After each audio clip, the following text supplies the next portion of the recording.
Muy buenos días. Muchas gracias por conectarse a la conferencia Estado actual y perspectivas del consumo de energía en la minería del cobre. Antes de pasar a las presentaciones, les informo que esta conferencia se está transmitiendo a través de nuestro canal de YouTube y están disponibles nuestras redes sociales Twitter y LinkedIn para sus comentarios. Al término del panel se abrirá un espacio para responder sus consultas, las que pueden enviar mediante la opción para hacer preguntas que ofrece la plataforma. Para dar inicio a la actividad, invitamos al viceministro de Energía y Minería, señor Juan Carlos Llobet, que les dirigirá unas palabras. Muchas gracias, Paula. Buenos días a todos los que nos están viendo, a todos los que van a participar del panel. Y quiero partir felicitando y agradeciendo a Cochilco por este estudio. Desde el año 91, me entero, Cochilco viene haciendo estudios sobre energía y minería, y este estudio específico ya es quinto año que lo hace, ¿no es así? Creo que son estudios muy importantes, y ahora en mi rol dual de energía y minería, este estudio es especialmente importante, y su presentación nos permite, creo yo, discutir y poner sobre la mesa las conexiones que existen entre ambos sectores, ¿sí? Yo creo que hoy día la minería, déjenme partir por ahí, está en un contexto de enorme oportunidad hacia el futuro y también de enormes desafíos, ¿sí?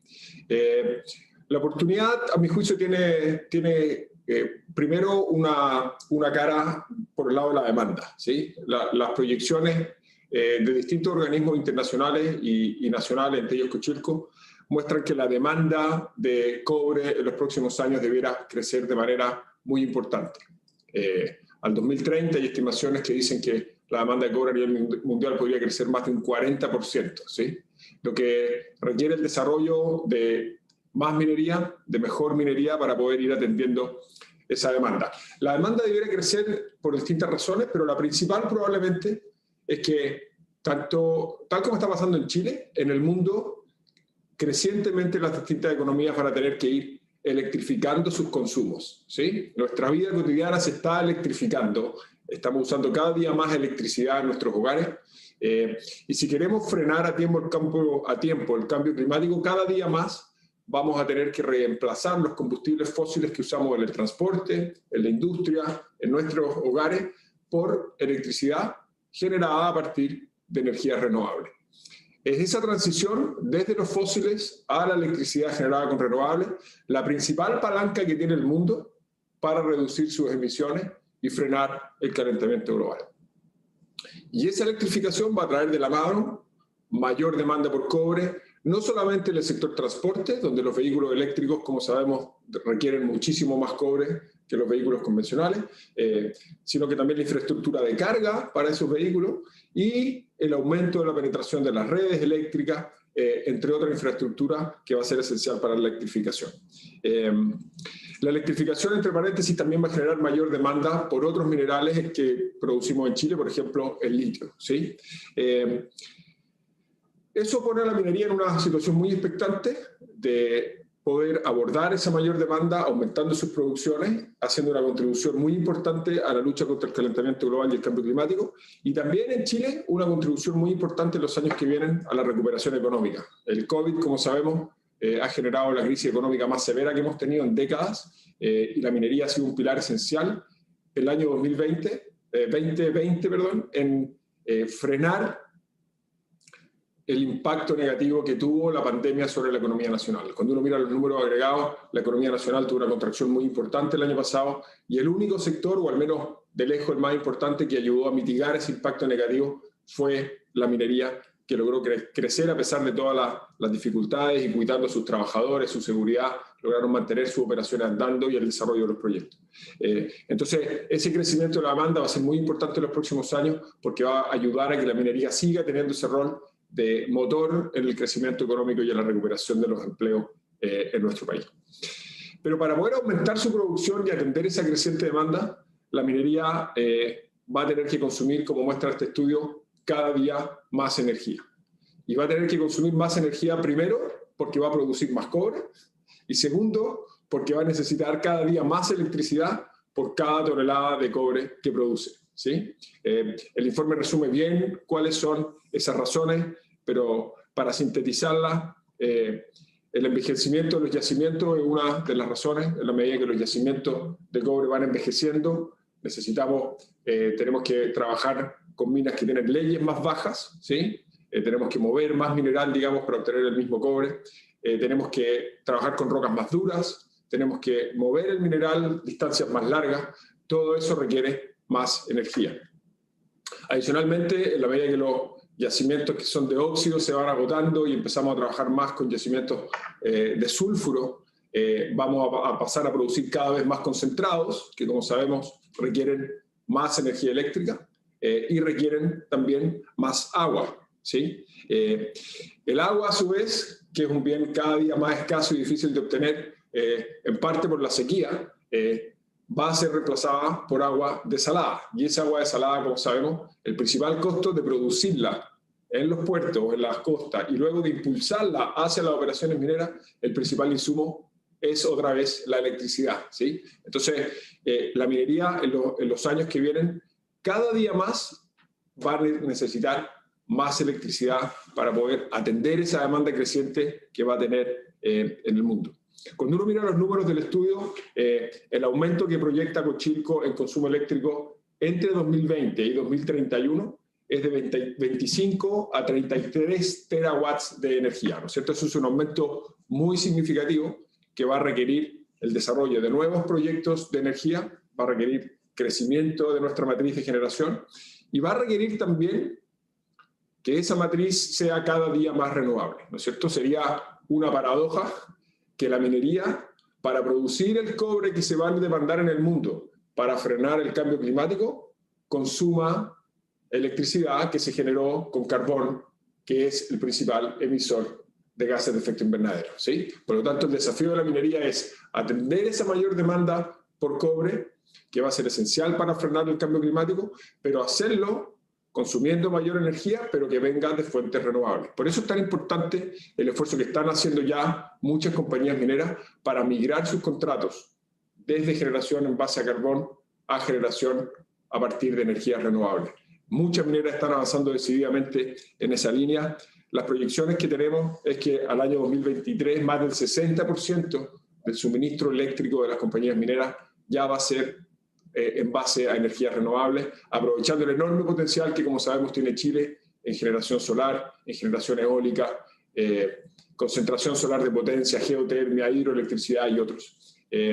La matriz energética no tenemos tiempo para discutirla en detalle acá, pero en esencia sabemos que estamos retirando las centrales a carbón, desarrollando casi 30.000 millones de dólares en proyectos de energía renovable para reemplazarlo, que es energía más barata, cero emisiones y que además nos hace más independientes energéticamente. Y a pesar de que este estudio pone el foco en el consumo eléctrico, la minería tiene también un desafío de reducir su huella de carbono en el consumo de diésel. Los camiones mineros y otros equipamientos, sabemos, son grandes consumidores de petróleo y diésel que genera emisiones.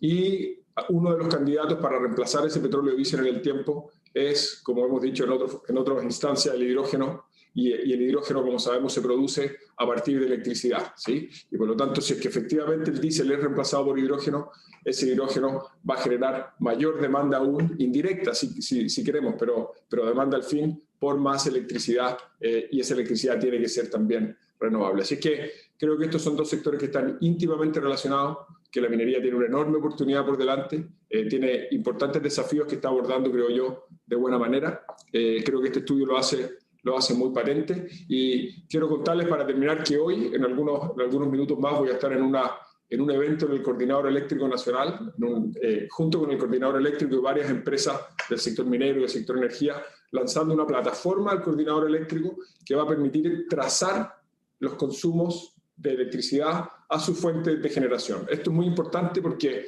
muchas veces las compañías mineras, cuando van a certificar sus contratos de energías renovables en organismos internacionales para mostrar que están reduciendo su huella de carbono, no se le atribuyen esos contratos renovables y se le atribuye la generación promedio de la matriz, que todavía tiene casi un 40% de carbono, ¿sí? En la medida que nosotros permitimos a los consumidores, en este caso a los mineros, mostrar que sus contratos renovables vienen efectivamente de fuentes renovables, eso va a generar un incentivo para que avancemos más aceleradamente en la adopción de energía renovable, que es lo que todos queremos. Así que gracias nuevamente por la invitación, felicitar otra vez a Cochilco por este estudio, felicitar a las mineras por el esfuerzo enorme que están haciendo de aumentar su producción, cuidar a sus trabajadores y tener cada vez operaciones más sustentables. Espero que tengan una buena discusión en el panel y muchas gracias. Muchas gracias, viceministro, por sus palabras. Invitamos ahora al vicepresidente ejecutivo de Cochilco, señor Marco Riveros. Gracias, Paula. Buenos días, ministro. Buenos días a todos los que están en esta actividad. Bueno, el ministro ha hecho una muy buena síntesis de lo que pretendemos, de nuestro propósito. Y tal vez las circunstancias han permitido que nuestra primera actividad en este año bajo esta modalidad, que la venimos realizando ya hace varios años, sea ante un ministro tan receptivo al tema de la energía y de la industria minera. Las circunstancias han determinado que se condensen en un solo ministro muy armónicamente estas dos cosas que nosotros vamos a abordar a continuación. Como les decía, la síntesis del ministro ha sido bastante precisa y no voy a reiterar sobre ningún aspecto de ello, simplemente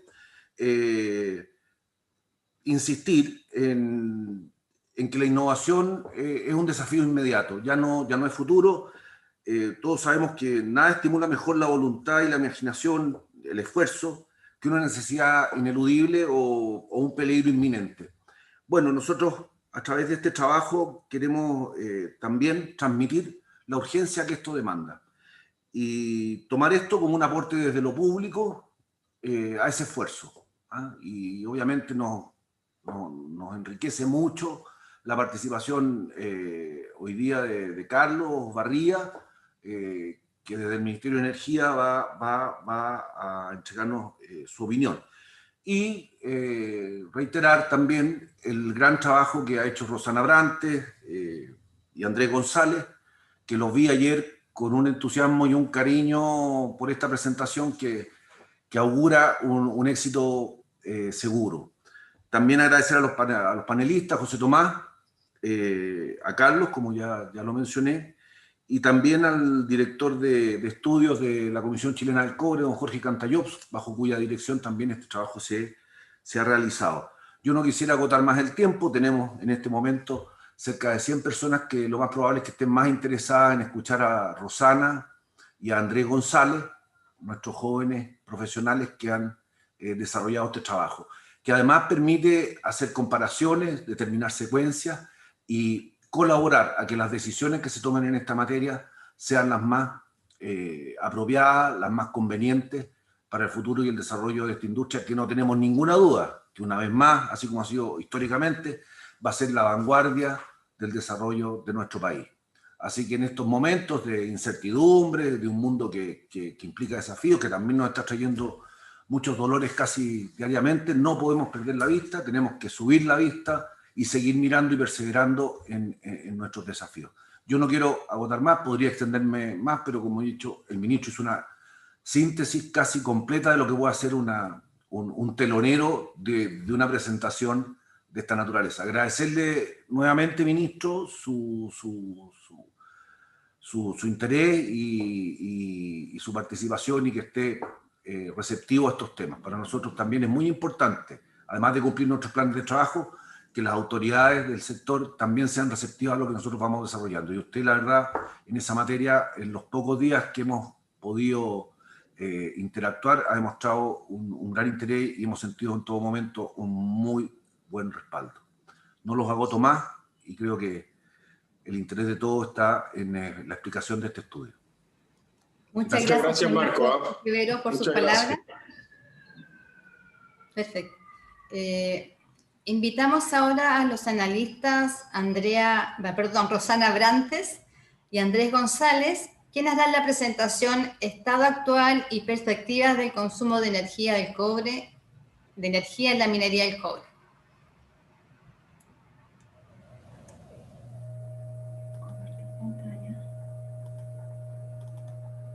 Perfecto. ¿Pueden verla? Ya. Comencemos. Bueno, buenos días a todos. Muchas gracias por asistir a este webinar. Y bueno, vamos a comenzar. Va a estar estructurado en dos partes. Primera vez va a ser el estado actual, ¿verdad?, de los consumos energéticos en la minería del cobre. Y para luego pasar a las perspectivas. ¿Okay? ¿Cómo va a estar la estructura de esta?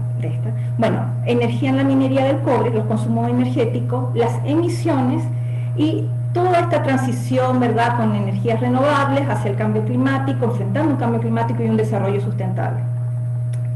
Vamos comenzando. Bueno, toda esta, digamos, información que ustedes ven en estas presentaciones viene de un levantamiento de información de una encuesta que se hace anualmente en Cochilco, que es la ENPA, Encuesta de Minería, Producción de Agua y Energía, que este año tuvo 48 operaciones mineras y que representan el 98% de la producción cuprífera nacional. Es importante destacar que esta información data desde 1990 y que es voluntaria, es un acuerdo voluntario entre las mineras y la Comisión Chilena del Cobre, en el cual nosotros sistematizamos su información, la entregamos en forma agregada y cada empresa, bueno, sí tiene derecho a su propia información. Esto da pie para, digamos, la presentación que ustedes ven a continuación, está basada en estos estudios ya de consumo de energía, el consumo energético, los gases de efecto invernadero y el de proyecciones. Y también hay otras líneas que salen de esta encuesta, que son los estudios de agua, ¿ya?, y los estudios de producción, que estas son las líneas clásicas. Cada año, obviamente, van habiendo más estudios, que también tienen información de estas encuestas. Veamos cómo ha sido el consumo energético. Aquí hay del consumo de electricidad y combustible, ¿ya? Eso, cuando hablo de energía, es ambos. Vemos que en el año 2019 son 175.000 terayados, que es el consumo total de energía. Esto se separa un 49% en combustibles y un 59% por concepto de energía eléctrica. Esto a nivel país, el consumo total de estos 175.000 terayados representa el 14% del consumo agregado del país. En tanto, el combustible representa el 9% de combustibles del país, ¿ya? Y el diésel, que vamos a hablar más en detalle a continuación, representa el 20% del consumo diésel del país en el año 2019. En tanto, la energía eléctrica representa 1/3 del consumo eléctrico nacional del país. ¿Qué tipo de energía se usa? Bueno, en combustibles, acá ustedes pueden ver diésel, en napas, licuado, no es natural, pero básicamente el líder es el diésel. Y en energía eléctrica, bueno, se suministra del Sistema Eléctrico Nacional, que es la interconexión del antiguo SINC-SIC, el Sistema Interconectado Norte Grande y el Sistema Interconectado Central. En términos de costos operacionales, el 8% es por concepto de electricidad y el 5% por combustible. O sea, un 13% es el costo energético en términos de costos operacionales mineros. Vamos por proceso.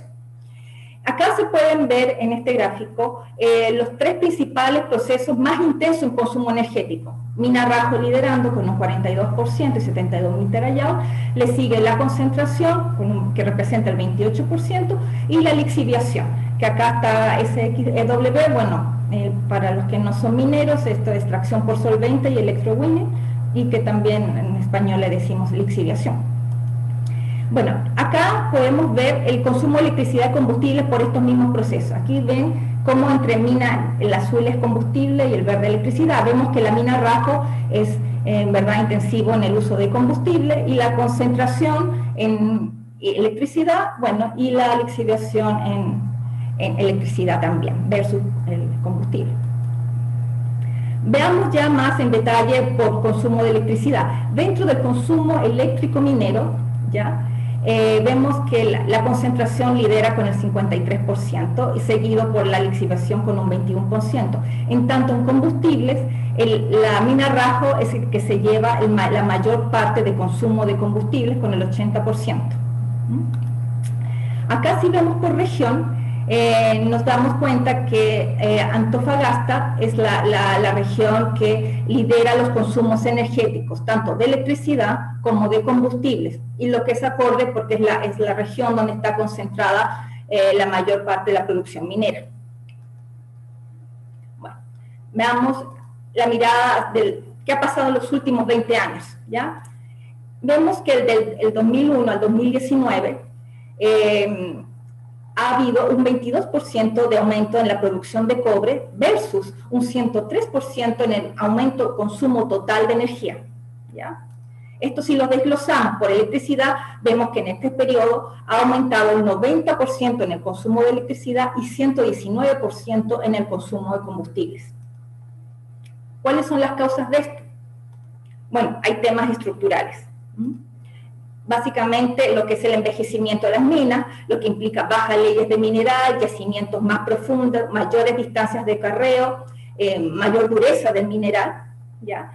Y a la vez también hay un tema estructural que implica el cambio en el mix de productos mineros, en el fondo que hay un agotamiento de los minerales lixiviables, por tanto hay una mayor producción de concentrado, y en este periodo ha aumentado 33% en producción de concentrado, que como ustedes recuerdan en el gráfico anterior, es un proceso intensivo en el consumo de energía eléctrica y también de agua. También lo que ha sucedido en estos años es que ha habido un creciente uso de agua de mar, ¿ya? Tanto por las restricciones del agua continental en el norte del país, zona en que el agua es escasa. Y aquí vemos qué ha pasado en los últimos 7 años, y vemos que ha aumentado 6,5 veces y su consumo, y digamos en el 2019 representa el 5,8% del consumo eléctrico total de la minería del cobre. ¿Qué puede equilibrar esto? Bueno, el desarrollo de una minería sustentable y el uso eficiente de estos insumos, tanto de agua como de energía. Ahora vamos a la mirada de las emisiones de la minería del cobre. Acá vemos las emisiones totales, tanto emisiones directas, que son las emisiones por concepto de combustible, y las emisiones indirectas, que son por concepto de electricidad, versus la producción de cobre. Vemos que en el año 2019 se produjeron 16.366.000 toneladas de CO2 equivalente, y si se fijan, han reducido, es un 20% menos que el año 2017 y un menos 4% que en el año 2018. Más adelante vamos a explicar por qué, ¿ya? Y si vemos el periodo de los últimos 10 años, vemos que ha aumentado un 7,3%, en tanto que la producción de cobre ha aumentado un 6,8% en este periodo. Ahora veamos cómo están las emisiones de la minería de cobre respecto al país. En esta tabla tenemos data de las emisiones, tanto de las, digamos, de las que están calculadas por Cochilco, que estas emisiones, estos cálculos están hechos con la metodología IPCC, ¿verdad? En metodología internacional estándar, y los comparamos con el último informe que fue publicado este año del inventario de gases de efecto invernadero a nivel nacional, el BUR, ¿ya? Que es del año 2018, así que si comparamos los datos Cochilco 2018 versus el BUR, nos da que las emisiones directas por concepto de combustible de la minería del cobre a nivel nacional representan un 5,4%, en tanto las por concepto de electricidad representan un 9,6%. En total, las emisiones de gases de efecto de invernadero mineras del cobre son un 15% del total nacional. Veamos por proceso. ¿Cuáles son los procesos que más emiten? ¿Ya? Bueno, aquí tenemos Rajo Abierto con un 34% de las emisiones totales, la concentradora, ¿ya? Que también con 5.500.000 toneladas de CO2 equivalente representa el 34% también de los gases de efecto invernadero, y le seguida por la fundición, ¿ya? Que representa el 15% de los GI totales, ¿ya? Acá tenemos un gráfico para, digamos, por proceso, emisiones totales por cobre producido. Y en el 2019, el total de kilogramos de CO2 equivalente por kilogramo de cobre producidos fue 2,8. En tanto, la mina Rajo es de 0,96 la concentración 0,95 y la fundición un 0,44, que son los 3 procesos más intensivos en GI totales. Ahora vamos a hacer el desglose por, ¿verdad?, tanto por electricidad, emisiones por electricidad y emisiones por combustible. Comencemos con electricidad. Acá tenemos que en el año 2019, por concepto de emisiones indirectas, fueron 10.000 toneladas de CO2 equivalente, lo cual representa el 62% de las emisiones totales dentro de la minería del cobre. ¿Ya? Si vemos el periodo entre 2010 a 2019, vemos que se redujeron las emisiones indirectas entre un 7%, a pesar de que aumentó un 30% en el consumo de electricidad y aumentó un 7% de producción de cobre. Entonces se preguntarán por qué esta reducción de emisiones. Bueno, tiene mucho que ver con los cálculos del factor de emisión del suministro de energía, de la matriz de energía eléctrica, que en este caso hoy día es el CEN a partir del 2018. Pero se acuerdan que les decía antes que este CEN es el resultado de la interconexión del SiC y el ZINC. Entonces, si se fijan, en donde está ubicada la mayor parte de producción minera estaban conectados al sistema internacional interconectado Norte Grande, y de su factor de emisión era bastante alto, ¿ya? Versus el SiC, que era básicamente la mitad. Y ahora, con esta fusión, el factor el nuevo factor CEN, ¿ya?, que es 0,456 toneladas de CO2 equivalentes por megawatt hora, es un 47,5% menor que el factor de emisión del ZINC y un 20,6% mayor que el factor de emisión del SiC, ¿ya? Y por eso dan estos resultados. Bueno, veamos ahora por proceso. ¿Cuáles son los procesos? Bueno, el proceso que mayor emisión de GI indirecto es con 5.400.000 toneladas de CO2 equivalente y que representa el 53% de las emisiones GI indirectas mineras, es la concentración, ¿ya? Si vemos por región, claro, vemos que Antofagasta es la que tiene el mayor nivel de emisiones de GI indirectas y representa Antofagasta el 55% de las emisiones de GI indirectas mineras. Aquí, como se pueden ver en estos últimos 2 años, 2018-19, se ve el efecto, ¿verdad?, del nuevo cálculo con este factor del CEN, que es menor. Antes todos estos datos estaban calculados con el factor del ZINC, del sistema, ¿verdad?, del Norte Grande. Entonces, aquí podemos ver con un cierto beneficio, no sé, en términos de cuantificación de emisiones indirectas. Y todas las demás regiones estaban, digamos, interconectadas al SiC. Bueno, pasemos a las emisiones por concepto de combustibles, ¿ya? En el 2019, estas fueron 6.252.000 toneladas de CO2 equivalente, lo que representa el 38% del total de emisiones de la minería del cobre. Si vemos el periodo, aumentó un 115% este tipo de emisiones versus un 119% de aumento en el consumo de combustibles, va a la par, y un 22% en la producción de cobre. ¿Ya? Ahora, dentro de estas emisiones por combustible, como vimos en el primer gráfico, el combustible que más se usa en minería del cobre es el diésel, ¿ya? Aquí ven como es el 91%. Y aquí tenemos un gráfico de las emisiones directas y vemos que el diésel representa el 92% de las emisiones por concepto de combustible de la minería del cobre. Veamos los GI directos por proceso y por región, ¿ya? Acá el proceso que mayor emisión tiene es la mina Rajo, ¿ya?, que representa el 81% de las emisiones de GI directas mineras, ¿ya? La mina Rajo, básicamente en el transporte mineral se usa diésel, ¿ya? Entonces, el 99%, 99, algo es el de uso de combustible, de tipo combustible mina Rajo, es diésel. Por tanto, el diésel representa el 80,9% de las emisiones GI directas. Si vemos por región, las emisiones por combustible, también Antofagasta tiene el mayor nivel de emisiones, ¿verdad?, y que representa el 59% de las total emisiones directas mineras. Ahora vamos, esa es como la foto actual, ¿verdad? Ahora vamos como lo que ha pasado en los últimos años, los nuevos usos de energías, digamos, en etapa de transición, ¿verdad?, hasta nuevos usos de energías renovables y enfrentando un cambio climático y un desarrollo sustentable. Y aquí nos vemos que las energías renovables tienen un gran potencial para la minería chilena. Chile tiene un gran potencial, ¿verdad?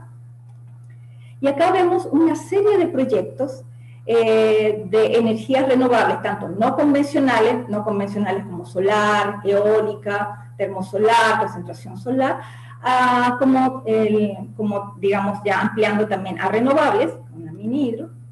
Y vemos que en los últimos tiempos las mineras han ido integrando este tipo de energía.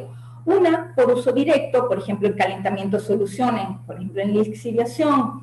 Podemos mencionar un proyecto como el de Gavio, el de Excel Tesoro, ¿ya?, que tenían plantas termosolares, ¿ya?, que es un proyecto de energía renovable no convencional desarrollado por la propia minera, para su abastecimiento. Tenemos a través de contratos de PPA, que son estos contratos a largo plazo de energéticos, que son los Power Purchase Agreement, y donde la minera ha participado en la inversión de un proyecto, ¿verdad? Pero más que nada también se ha visto que han dejado estas acciones para enfocarse en el negocio minero, pero siguen con estos contratos, como es el caso, por ejemplo, el Parque Eólico Larrañán, AMSA, que también tenía acciones en plantas solares, en la planta eólica, pero bueno, ahora está concentrada en el negocio minero, pero continúan con estos contratos. Y otro que ha sido la noticia, ¿verdad?, desde el 2019, que ha empezado a estas renegociaciones, en que la minera como cliente ha solicitado a los generadores, ¿verdad?, que el suministro sea con energías renovables y que también a un precio más conveniente. Así, hoy en día, digamos, este tipo de energía representa un 15% potencial de uso de energía renovable en la minería del cobre. Eso es lo que tenemos a la fecha. ¿Por qué potencial? Porque, bueno, es complejo con nuestra matriz energética asumir que un electrón, ¿verdad?, de estas energías renovables va, por ejemplo, en la noche va a un consumidor, un cliente, en este caso minero, ¿verdad?, va de una energía renovable. Pero en el fondo también, como el ministro también dijo, se está avanzando en la certificación y que cada de estas empresas, ¿verdad?, proveedoras de energía, en un futuro van a también estar certificadas que lo que proveen es también 100% renovable, que es lo que ha solicitado también como cliente la minería. Hay otras fuentes de energía renovables que se ha hablado mucho ahora y ha avanzado a pasos agigantados, que es el hidrógeno verde. También Chile tiene un gran potencial para esto. Un hidrógeno verde producido de hidrólisis, ¿verdad?, con 0 emisiones. Y podemos encontrar que hay una serie, por ejemplo, proyectos con apoyo Corfo, pero también con participación de consorcios, ¿verdad?, que involucran académicos, instituciones, privados, ¿ya?, que están impactando por el potencial reemplazo del combustible, del diésel, que como ustedes ven, es de los combustibles que más intensivo en el uso de la minería y que también más tiene emisiones, ¿verdad? Bueno, así tenemos en el 2018 un proyecto de camión dual que es con hidrógeno verde y también diésel. Y también en 2018 empezó también un proyecto con hidrógeno verde en celdas de combustible para adaptar a la operación de cargadores frontales de la minería subterránea, mediante celdas de combustible. En 2020 apareció otro proyecto, que es un proyecto también dual, con batería y también con módulos de combustible a hidrógeno verde, más la batería. Bueno, también han aparecido ahora último en otros procesos uso de hidrógeno verde, y tenemos el anuncio de ahora, muy poco, de Minera Spence con un proyecto piloto en electrotensión. Ellos van a tener una planta, ¿verdad?, que genera este hidrógeno verde para reemplazar el diésel y el gas natural utilizado en las calderas de agua caliente. O sea, este gas es utilizado, ¿verdad?, para calentar el calentamiento soluciones.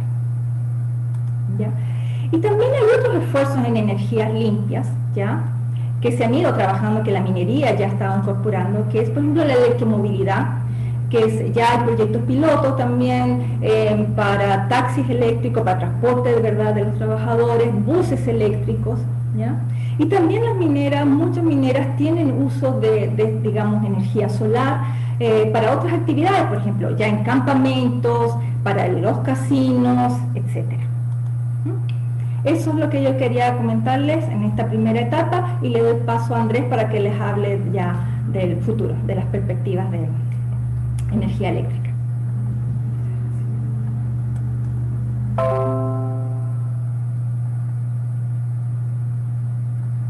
Gracias, Rosana. Voy a comentarles brevemente sobre las perspectivas a largo plazo de la electricidad.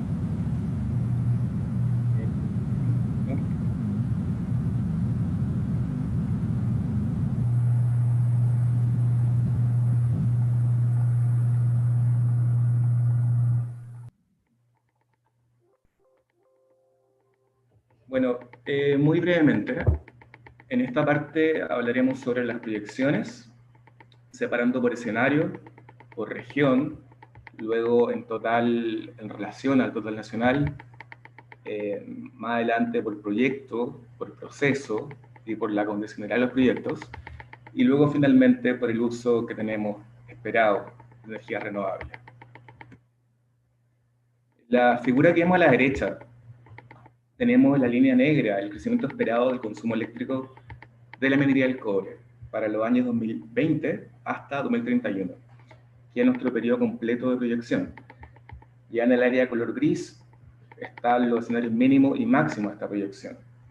Vemos que el consumo esperado estaría creciendo desde 25 terawatt-hor hasta 33,4, lo que representa un crecimiento compuesto de 2,7%.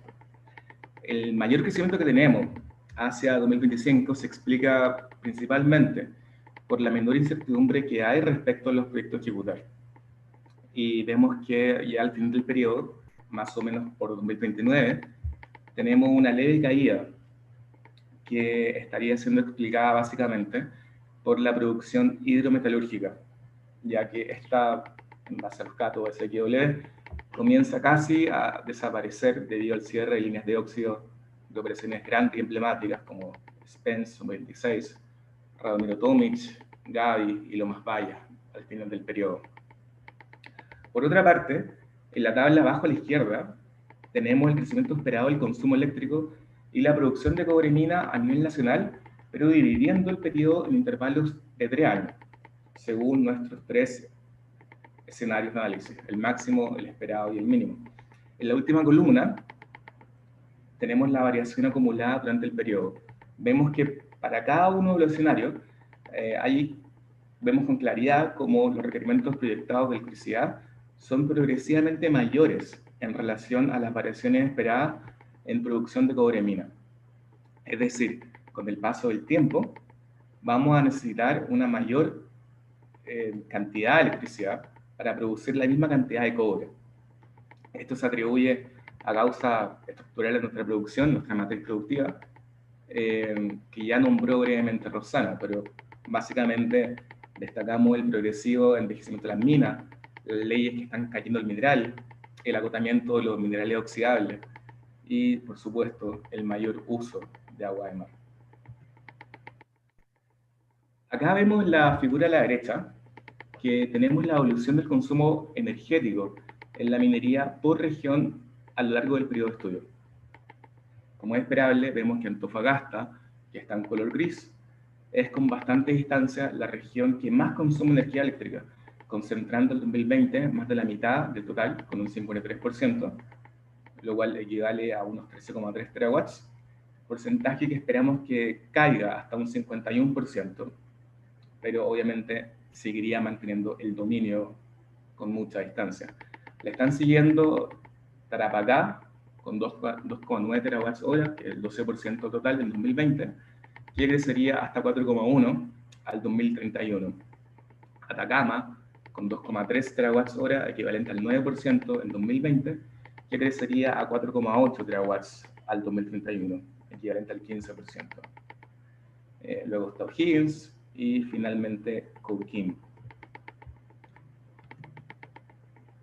Acá tenemos que a partir de las proyecciones de demanda eléctrica realizadas por el Coordinador Eléctrico Nacional, junto a nuestras propias estimaciones de demanda de energía eléctrica para la minería del cobre, podemos anticipar que la demanda... disculpa que interrumpa, pero hay un cuadrado gris que se ve a la derecha de tu presentación que impide ver los gráficos completos. Ahí desapareció, ¿Sí? ahí sí. Ya, perfecto. Ya. Gracias. Perdón. Bueno, a partir de las proyecciones de demanda eléctrica del Coordinador Eléctrico Nacional, junto a nuestras estimaciones, podemos anticipar o podemos estimar que la demanda eléctrica a partir de la minería del cobre fluctuaría ligeramente entre 34, perdón, y 37% del consumo nacional esperado durante todo nuestro periodo de estudio. En la figura que tenemos arriba, tenemos el desglose por tipo de cliente, donde la minería del cobre está en color gris y la línea horizontal punteada representa justamente esta participación del consumo del sector sobre el total nacional. Ahora bien, como es de esperar, esta tasa de participación es significativamente mayor en regiones donde la minería destaca por sobre otros. Y en efecto, de la figura que tenemos más abajo, vemos que la actividad minera en Antofagasta, que concentra el 86% del consumo agregado de la región por la minería del cobre, y también tenemos, en contraste, la región metropolitana, que si bien igualmente tiene una actividad minera importante, no es tan preponderante como lo es en Antofagasta, y ahí solamente alcanza el consumo eléctrico a partir de minería del cobre, un 5% del total en el año 2020 y también 2031.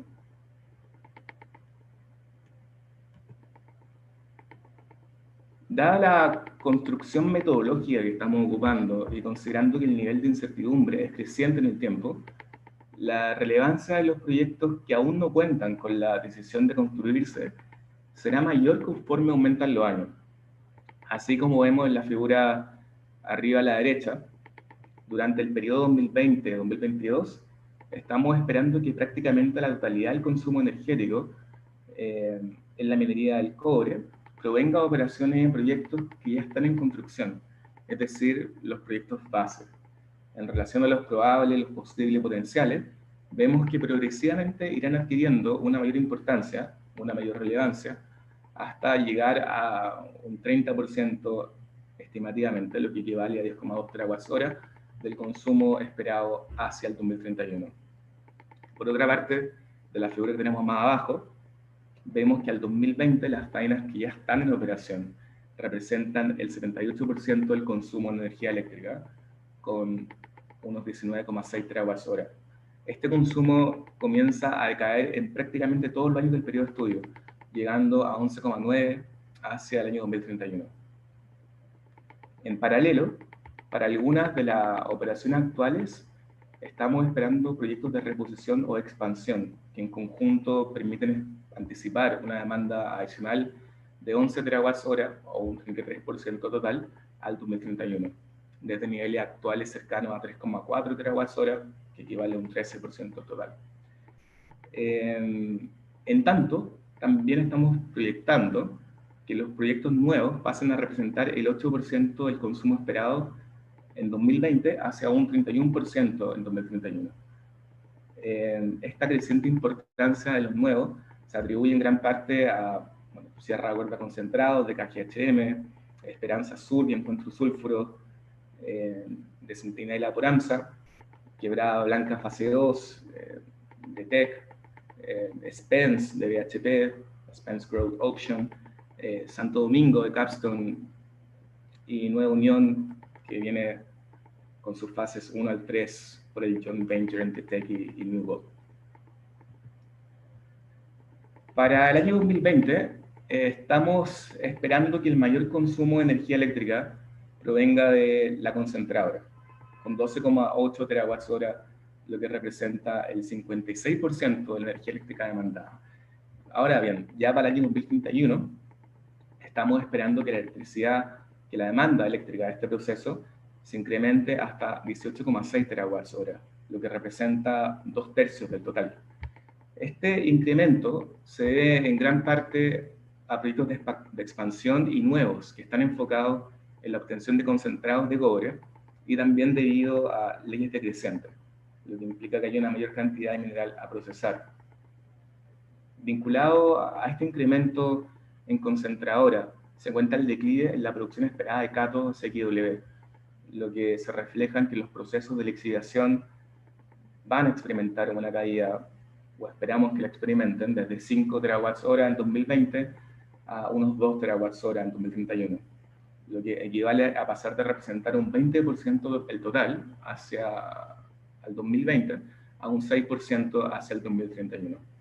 Esto obedece a que la producción esperada de cátodo XW estaría bajando en el periodo, lo cual a su vez va asociado al agotamiento en la línea óxido de cobre y el consecuente cierre de operaciones hidrometalúrgicas. El proceso de fundición no esperamos que tenga un cambio significativo, fluctuando entre un consumo esperado de 1,9 TWh en 2020 y 2 hacia el fin del periodo.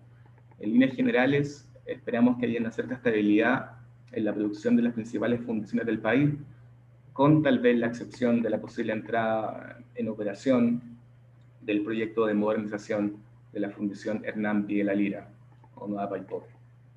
Por último, de los procesos de minas subterráneas, refinería y servicios, esperamos que se mantengan con participaciones relativamente bajas, con ninguna sobrepasando el 4% del consumo eléctrico esperado durante todo el periodo.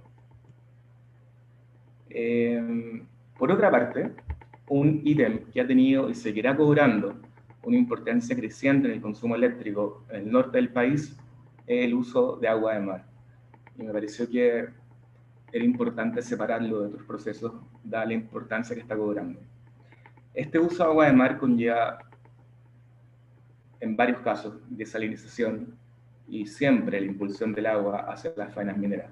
Esto responde al aumento de operaciones de concentración, proceso que es altamente intensivo en el uso de agua, y también al hecho de que el agua, especialmente en el norte, está siendo un bien cada vez más escaso, dada la conocida escasez hídrica que tenemos.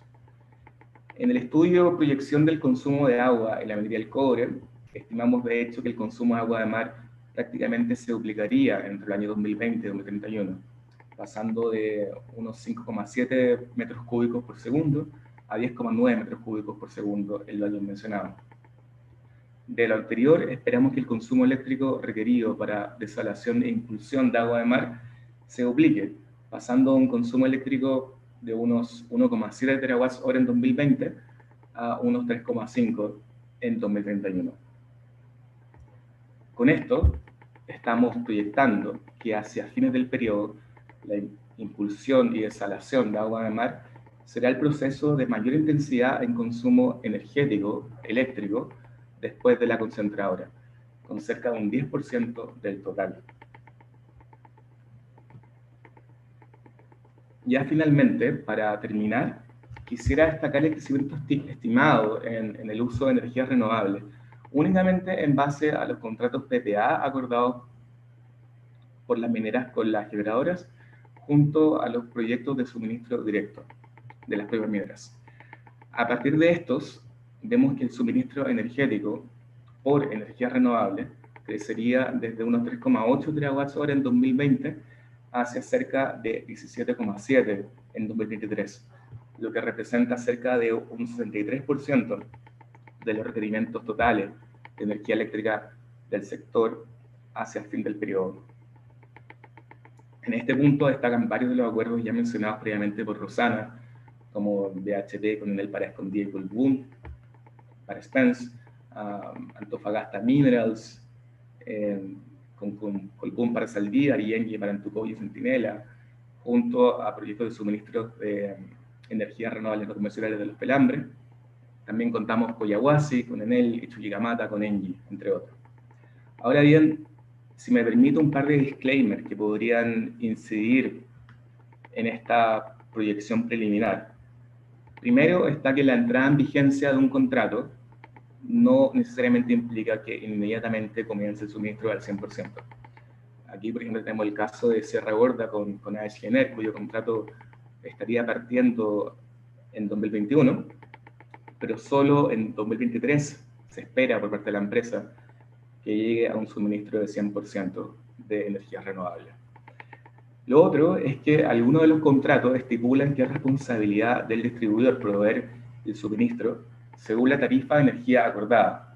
Es decir, aquí lo que se acuerda en muchos casos es una tarifa a precio de energía renovable, pero no necesariamente la entrega sí o sí de la energía renovable. Así, en caso de que esto no llegue a cumplirse, igualmente la empresa proveedora deberá seguir entregando energía a los precios que ya fueron acordados.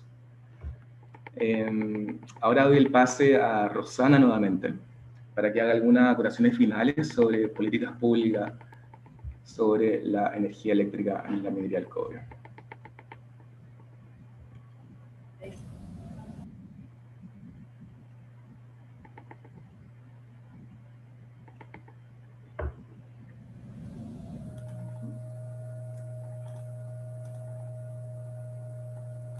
Perfecto. Bueno, la pregunta quizás para poco redondeando, ¿verdad? Todo lo que se ha visto en estas dos presentaciones, ¿cómo abordar los desafíos energéticos que ya tiene la minería y que se van a incrementar, ¿verdad?, a futuro, pero con un desarrollo sustentable? ¿Ya?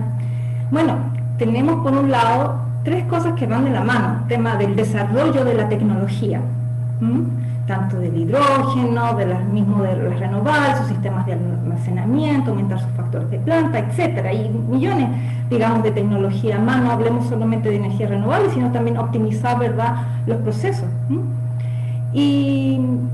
Y ahí tenemos que ver también los procesos, porque quizás las mineras nuevas van a poder integrar, digamos, nueva tecnología, pero las mineras ya antiguas hay que ver también el tema de adaptación, ¿ya? No es un tema tan fácil, se ha ido avanzando, y por eso también hay muchos que el tema es gradual. El uso de energía renovable ha sido gradual, también el tema del, bueno, va aparejado, como digo, de la tecnología y en el fondo cómo se adapta al proceso. Y para todo eso es sumamente importante el capital humano. Va a ser fundamental que desde ya estén, digamos, trabajando en la formación de capital humano necesario para esta nueva era, que avanza a pasos agigantados. Otro tema muy importante es la agenda energética del país. Yo creo que esto ha sido un ítem que quizás como chileno uno lo ve como normal, pero es importante. Sé que también hay otras personas que no son de Chile en este seminario, y acá ha habido una continuidad energética. Eso es muy importante, ya a nivel público, a nivel estatal también, para que todo este desarrollo, toda esta integración que ustedes han visto, todo este desarrollo que va a venir a futuro, hay una buena base. Hay una política, la política 2050, que ya, bueno, marca todo el marco y todas las pautas para lo que estamos realizando también hoy en día, para darle flexibilidad al sistema, ¿verdad?, para que se puedan integrar estas nuevas energías. Y esa ya no es, ha pasado a ser un instrumento estatal, que ha tenido continuidad a través de los gobiernos. Es sumamente importante. Después vino, digamos, la ruta energética, ya, que ya es, digamos, desarrollando todos estos planes macro. Y bueno, hay dos leyes que también van a ser muy importantes para abordar los desafíos energéticos mineros. Una es la ley, la recién promulgada Ley de Eficiencia Energética. Felicitaciones a todos los que trabajaron largo tiempo en estos. Bueno, y ello va a traer no solamente el uso eficiente del recurso energético, sino también el concepto de gestión de la energía. Eso es sumamente importante. Algunas mineras ya lo tenían avanzado, otras van a estar comenzando, pero eso es sumamente importante, tener ya un concepto de gestión total del recurso energético. También hay otro hito importante que declara esta ley al hidrógeno verde, ¿verdad?, como un combustible, y le da atribución al Ministerio de Energía y tratarlo como un recurso energético, ¿ya? Ahí ven como hay un alineamiento público también para que después, digamos, los usuarios, ya en este caso mineros, o después nosotros, se vaya implementando, ¿verdad?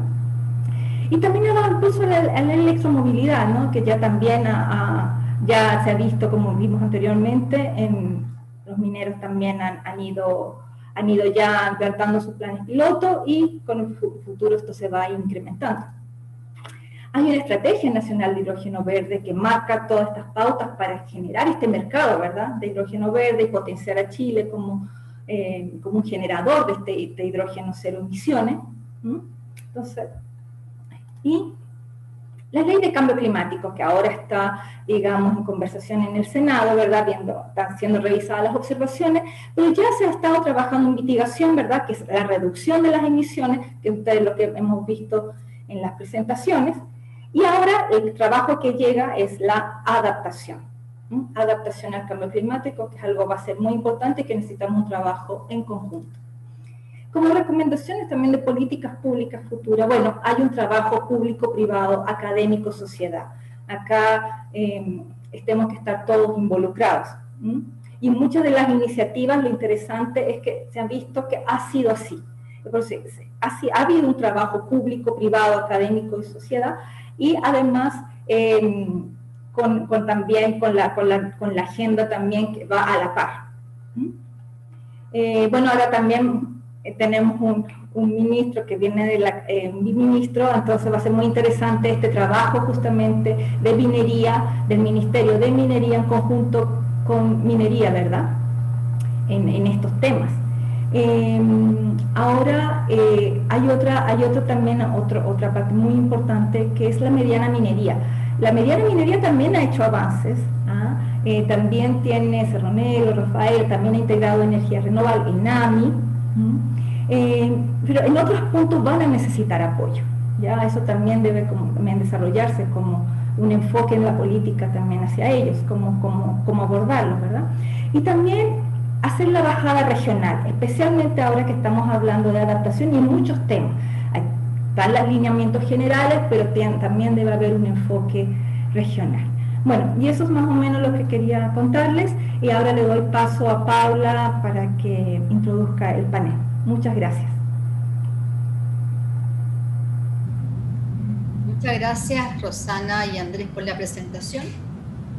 A continuación daremos inicio al panel, en el cual participarán el jefe de División de Política y Estudios Estratégicos y Ambientales del Ministerio de Energía, señor Carlos Barría, el gerente de estudios del Consejo Minero, señor José Morel, y el director de estudios y políticas públicas de Codelco, señor Jorge Castellós.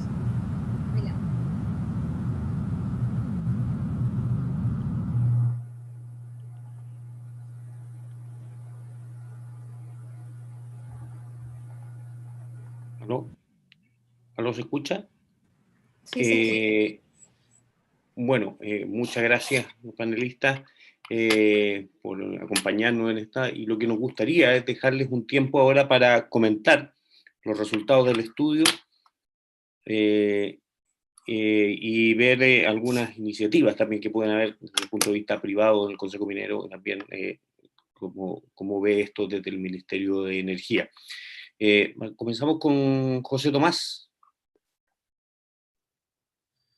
Ok, muchas gracias, Jorge. Permítanme, voy a mostrar una presentación.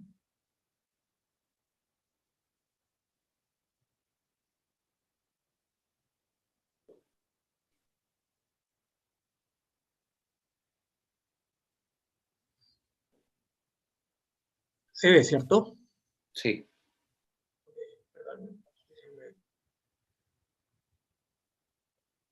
Muy bien. Muchas gracias por la invitación. Para mí siempre es un gusto comentar estos estudios. Los vengo siguiendo hace ya por lo menos 9 años. He visto cómo año a año van mejorando y sobre todo, además, decía que para mí es un gusto porque siempre Codelco ha tenido la mejor disposición a incorporar las sugerencias razonables que quienes participamos en estas instancias pueden hacer. Y por tanto, siempre lo hago con la expectativa que si es que les planteo algo que sea una buena idea, algo que parezca razonable, siempre tengo esa expectativa de que en estudios futuros se pueda incorporar. Entonces, les cuento, a ver, brevemente, estos son 10 minutos, quiero tocar 3 temas que tienen que ver con los estudios. Felicito también a Rosana y a Andrés por la presentación y por el trabajo que yo sé que hicieron para elaborar estos informes. 3 temas: 1, costo competitivo de la energía.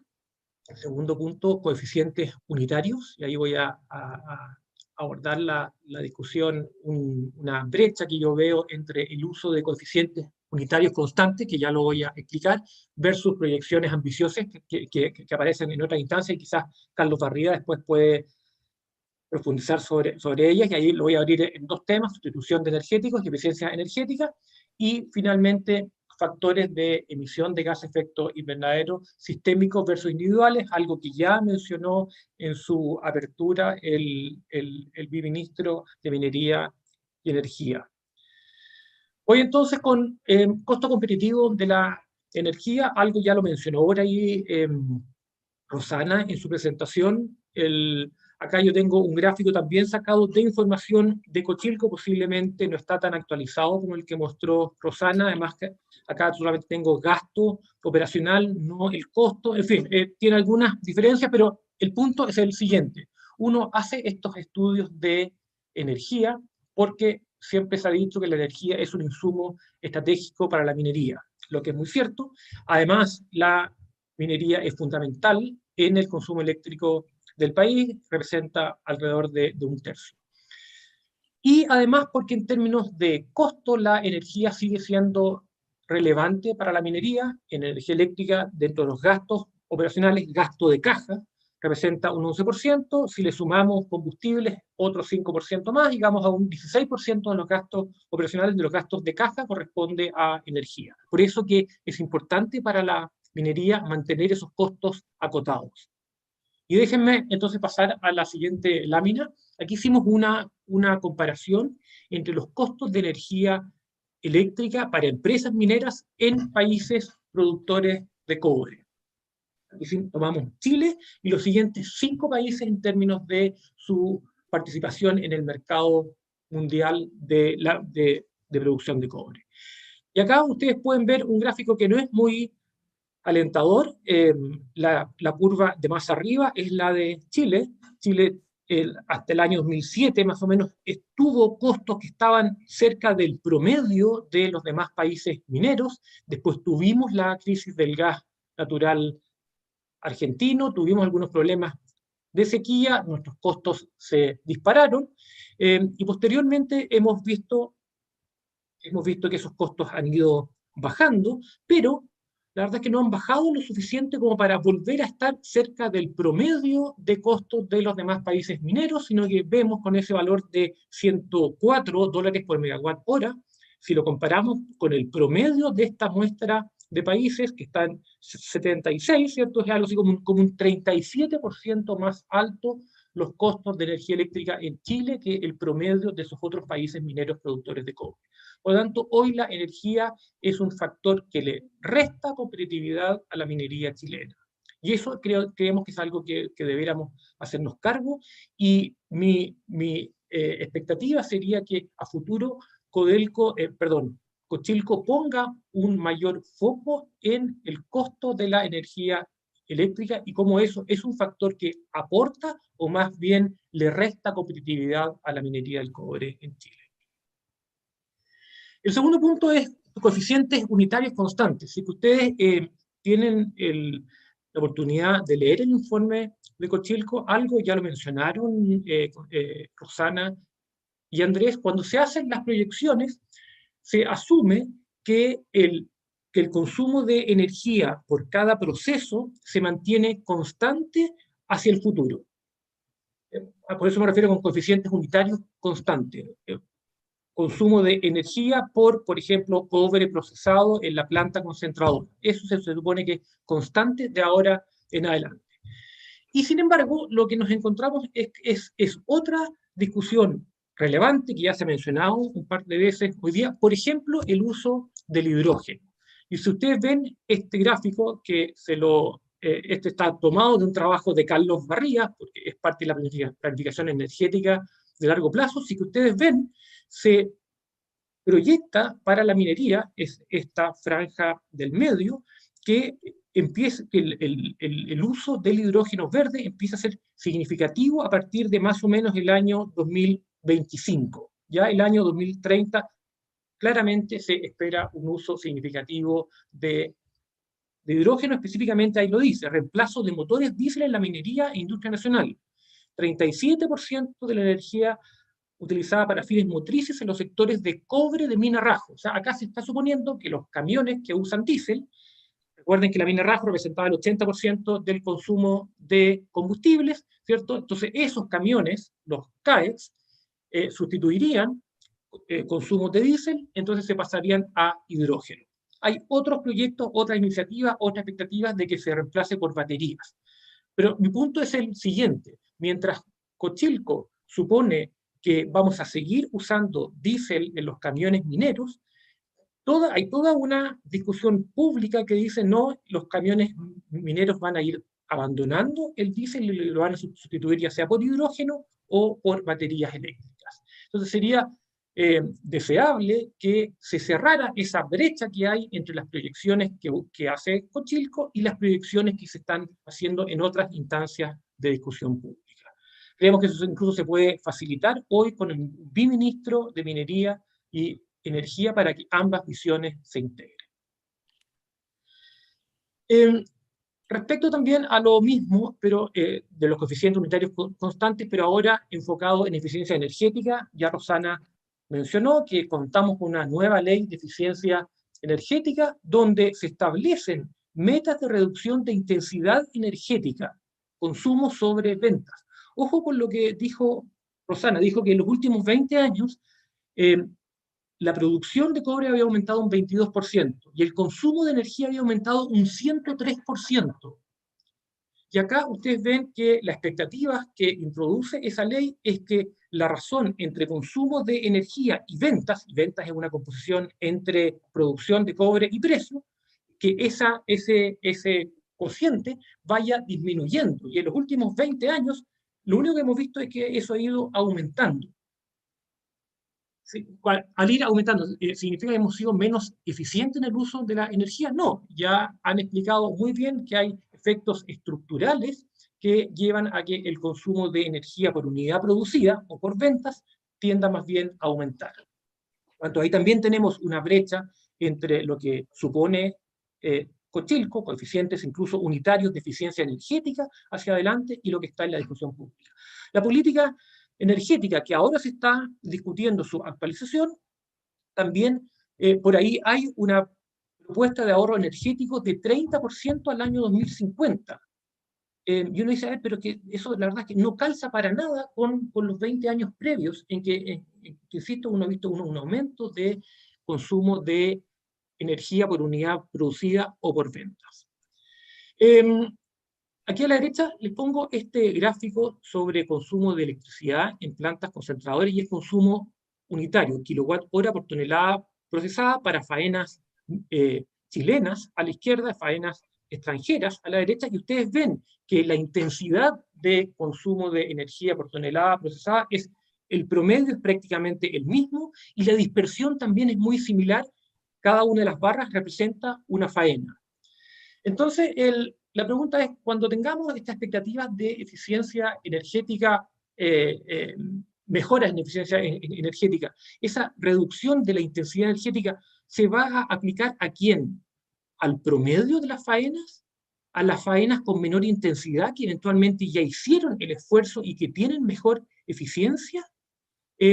A la de menor eficiencia, pero la menor eficiencia es por un problema de gestión o un problema estructural. Esta es quizá una faena en altura, es una faena que tiene cierta dureza del mineral que hace que su consumo sea más alto. Lo que quiero decir es que acá todavía tenemos mucho que aprender. Yo espero que Cochilco se involucre en la implementación de esta ley, de esta nueva ley de eficiencia energética, porque todavía faltan reglamentos que se elaboren y que se publiquen para que realmente esas metas, esa ambición que hay en eficiencia energética, que nosotros valoramos mucho, tenga un aterrizaje real para el sector minero. Pero lo que claramente no puede pasar de nuevo es que Cochilco suponga que la eficiencia energética se mantiene constante por los próximos 10 años y paralelamente tengamos discusiones públicas que están planteando que la eficiencia energética podría aumentar en forma espectacular. Y mi último punto tiene que ver con factores de emisión de gases de efecto invernadero sistémicos versus individuales. Esto es algo que ya dijo, ya lo mencionó el biministro. y tiene que ver con lo siguiente. Ustedes ven en ese cuadro, que es una información que salió en la prensa hace 2 semanas, donde las empresas mineras socias del Consejo Minero comprometieron sus metas de reducción de emisiones de gases de efecto invernadero. Y ustedes ahí ven la descripción de en qué consisten esas metas. Bueno, si ustedes ven muchas de esas metas, por ejemplo, Caserones, 0 emisiones de alcance 2 a partir del año 2021. También Candelaria, reducción de al menos un 80% de la emisión de alcance 2 al año 2023. Y así, hay muchas que tienen que ver expresamente con alcance 2. Ya lo vieron en la presentación previa, alcance 2 tiene que ver con el consumo de electricidad. Y resulta que en este informe, Cochilco lo que está haciendo todavía es calcular las emisiones indirectas a partir del factor de emisión promedio del sistema eléctrico, lo que es correcto, porque hoy es el único factor que se conoce, factor de emisión que se conoce. Entonces, el desafío es el siguiente, a partir, ojalá, de este año, o sea, cuando Cochilco haga el siguiente informe, con información del año 2020, ojalá entonces ya tenga factores de emisión individuales, que refleje con plena certeza los contratos de suministro eléctrico de las empresas mineras basados en energías renovables. Por lo tanto, ya no va a ser solamente un ejercicio de usar un factor de emisión promedio del sistema, sino que debiera ser entonces un factor de emisión individual en función del tipo de contratos que tenga cada cliente eléctrico, en este caso, las empresas mineras.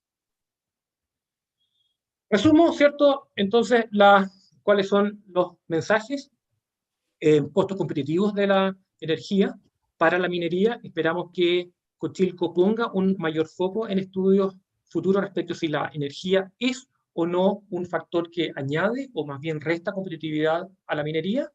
Segundo, creo que ya debe, quizás antes era un supuesto razonable de suponer coeficientes unitarios constantes hacia el futuro. Yo creo que eso ya no es factible. Tiene que haber un empalme entre la proyección que hace Cochilco y las proyecciones que se están haciendo en otras instancias, como por ejemplo en la planificación energética de largo plazo y en las estrategias de cambio climático.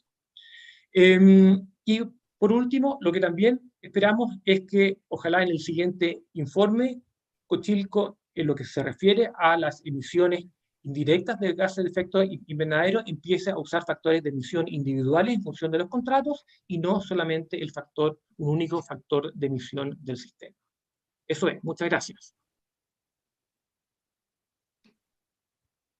Muchas gracias, José Tomás. Muy interesante. Yo creo que después de escuchar los comentarios de Carlos voy a retomar yo algunas de las cosas que tú comentas tú, más algunas otras ideas. Carlos, ahora turno para comentar. Muchas gracias también por participar. Gracias Jorge, gracias a Cochilco por la invitación a discutir este muy fundamental informe que ya tiene varios años de vida, ¿cierto? Para nosotros, para el Ministerio de Energía, claramente siempre la información de Cochilco es un antecedente relevante para poder ir proyectando particularmente las demandas en los distintos instrumentos de política pública y regulatorios que el Ministerio, ¿cierto?, desarrolla. Y quiero plantear de alguna forma mi pequeña discusión, ¿cierto?, respecto a 4 o 5 puntos. El primero de ellos es que Chile está hoy día pasando o viviendo una transición energética importante, ¿cierto? Ha tenido el sector energético, el sector eléctrico en particular, que lo que se refiere al informe, ha sufrido, ¿cierto?, durante los últimos 20, 30 años siempre de situaciones y contingencias que han hecho que las distintas instrumentos de política pública, las distintas decisiones de las autoridades hayan determinado lo que hoy día tenemos como matriz energética, ¿cierto? A finales de los 90 hubo una gran crisis de la sequía, ¿cierto? Una sequía profunda el año 98-99 que definió que de alguna forma teníamos que ver otra alternativa. El gas natural entró con mucha fuerza a fines del año 90 y a principios del 2000, pero tuvimos un freno, ¿cierto?, con los recortes de gas natural argentino a mediados de la década del 2000, ¿cierto?, y a fines de de esa década, con lo cual se tomaron las definiciones, ¿cierto?, de, por ejemplo, promover de alguna forma las centrales a carbón, ¿cierto?, para que teníamos una demanda en crecimiento, la demanda minera, la demanda residencial, de otras industrias también. Había que suministrar energía, había que abastecer la energía eléctrica y tuvimos que ir nuevamente al carbón, ¿cierto? El gas natural empezó a reducirse cada vez más y también, de alguna forma, se definieron distintas políticas de promoción para las energías renovables. También tuvimos terminales de regasificación, todas esas decisiones en el sentido de poder seguir suministrando la energía eléctrica. Hoy día, ¿cierto?, tenemos una perspectiva donde las energías renovables, dado el tremendo potencial que tiene hoy día Chile, son las tecnologías de desarrollo en el mediano y largo plazo. De hecho, hoy día, cerca del 52% de la capacidad instalada que tiene el sistema eléctrico nacional son energías renovables, incluyendo energía eólica, solar y, por supuesto, la hidroelectricidad de todos los tamaños. Entonces, estamos viviendo una transición energética donde además tenemos un nuevo combustible o vector energético, como se conoce, que es el hidrógeno verde. Y además de eso, tenemos una serie de compromisos ambientales que de alguna forma definen nuestro mediano y largo plazo y cómo tenemos que ir transitando hacia una matriz mucho más limpia. En el sentido de los compromisos ambientales, ustedes saben que el sector energético y todos los sectores que emiten ciertos gases de efecto invernadero en el país tienen una meta que es la carbono neutralidad al 2050, que básicamente, para los que no lo conocen, ¿cierto?, es que las emisiones, ¿cierto?, el año 2050 se puedan absorber por los distintos bosques, principalmente, ¿cierto?, los bosques del año 2050, que exista una emisión neta, todo lo que se emita se pueda absorber. Pero antes tenemos un compromiso en el año 2030, que es la NDC, la Contribución Determinada Nacional, que también tiene distintos compromisos relevantes. Llegar al pic de emisiones el año 2025, llegar a 95 millones de toneladas de CO2 equivalente de emisiones el año 2030. Ayer el Ministerio de Medio Ambiente publicó, ¿cierto?, envió a las Naciones Unidas el cuarto informe bienal de actualización de Chile sobre el cambio climático, con una actualización, obviamente, de las emisiones de gases de efecto invernadero.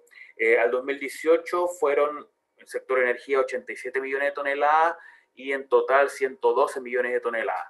Este informe actualiza particularmente el año del 2016 hacia atrás, pero también entrega la nueva información del año 2017 al 2018. Y entre paréntesis se muestra ahí el efecto que tuvieron los incendios en la capacidad de absorción que tiene el país de gases de efecto invernadero, que es un tema que probablemente de aquí en adelante hay que ir considerando en todos estos compromisos. Por lo tanto, tenemos una meta de carbono neutralidad al 2050, un compromiso al año 2030 también de mitigación, lo que hace que los sectores que consumen energía y consumen combustibles fósiles tengan un desafío súper importante para el cual nosotros como Ministerio de Energía, y el ministro Llobet lo ha planteado así, tenemos que hacer ciertas políticas que vayan en esa dirección.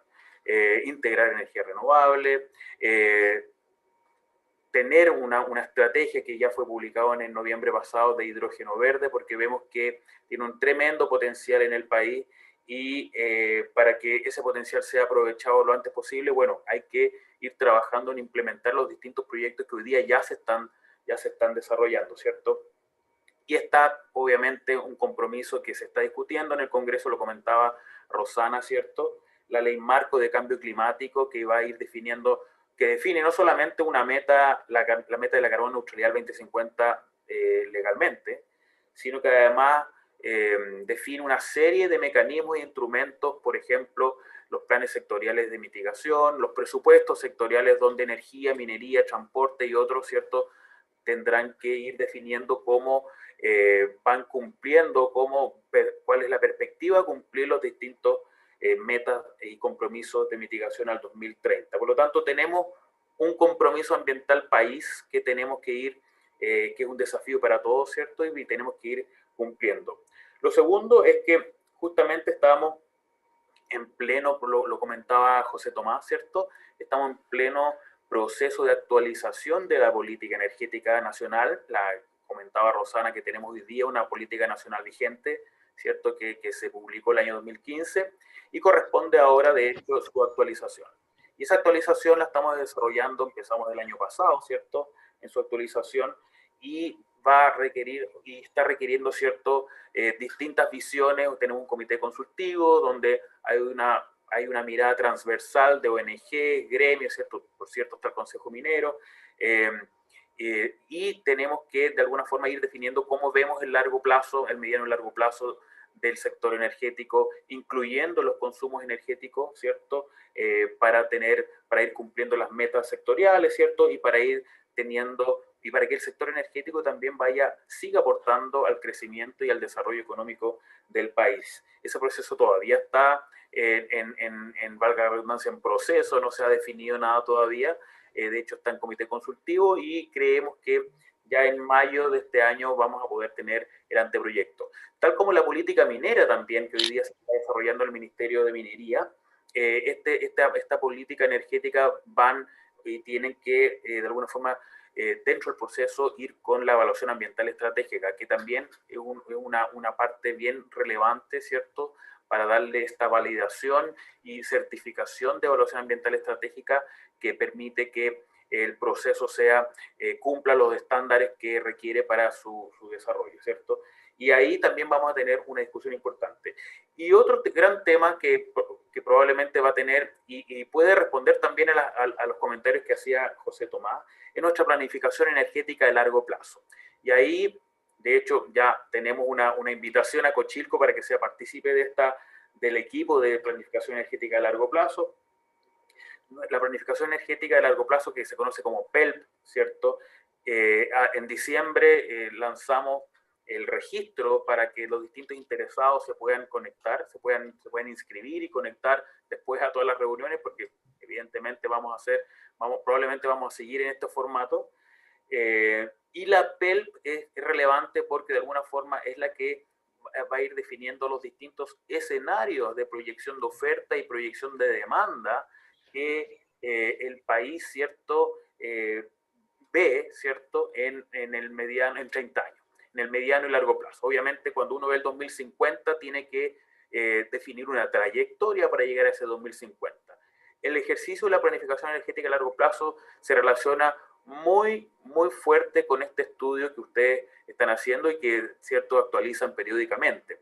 Y por supuesto, ahí va a ser súper relevante, como dice José Tomás, la coordinación para que justamente los distintos instrumentos que al final estamos en el Estado, los distintos instrumentos y visiones que tiene el Estado respecto a las proyecciones de demanda eléctrica, energética, de todos los sectores, pueda ser obviamente coherente con los instrumentos, con los compromisos ambientales que hoy día como país estamos abordando, coherente también con la política energética que estamos actualizando, coherente con la política minera que hoy día también se está desarrollando y coherente también con las perspectivas que los distintos grupos, empresas, industrias están viendo en el mediano y largo plazo, ¿cierto? Es un desafío súper importante y ahí vamos a tener un trabajo bien de cerca con Cochilco, como decía antes, y probablemente vamos a ir viendo y verificando, viendo cada uno de los números que tanto ustedes como nosotros vamos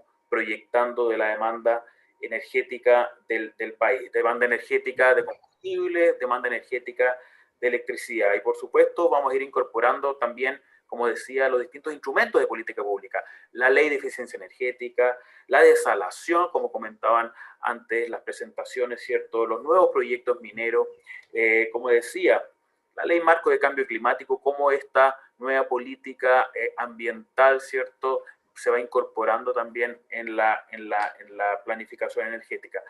Es relevante la planificación energética a largo plazo también porque da la base y los escenarios que tiene que tomar la Comisión Nacional de Energía, algo mucho más eléctrico, ¿cierto?, para poder expandir las líneas de transmisión en los procesos anuales que tiene para hacer las recomendaciones de expansión de la transmisión eléctrica.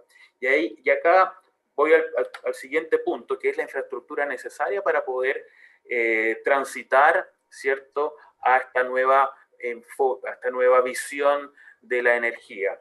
Y en ese sentido es súper importante ir analizando y teniendo muy buenos datos, y por eso este estudio también es fundamental en eso. Los distintos estudios que haga Cochilco es fundamental para poder planificar muy bien la nueva infraestructura que se necesitan de transmisión, por ejemplo, o las nuevas tecnologías que se necesitan para ir integrando cada vez más las energías renovables.